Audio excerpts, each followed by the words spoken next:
Alright, welcome to my quick unboxing and overview of the Cougar VTE600 power supply. So this is a 600 watt 80 plus bronze unit from Cougar. I've never actually bought a power supply from them. I have used their cases in the past for client builds. Let's check out the specs real quick. The important one is the 12 volt rail. For this unit, it's going to be 540 watts on that. So not too bad. And it was actually one of the only deals I could get during this time on cheap power supplies. So this was 45 bucks for a 600 watt 80 plus bronze unit. So here's the power cable, and the actual unit is inside.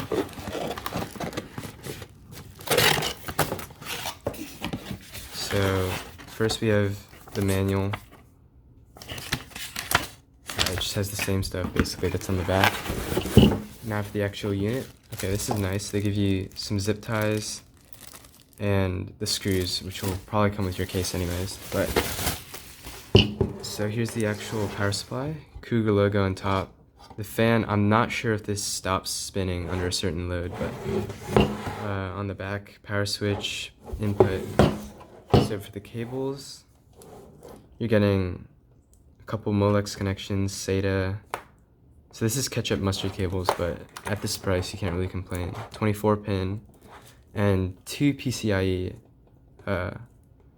cables right here. So this will be for your graphics card. So I will be powering a 980 Ti with this. So it should have enough juice, and it will need both of these connectors. So more SATA and only one CPU connector, which is not too bad for this budget. Yeah, that's pretty much it. Cougar branding on the side, and the sticker with all the info. So yeah, so that's going to conclude the unboxing of the Cougar VTE600 power supply.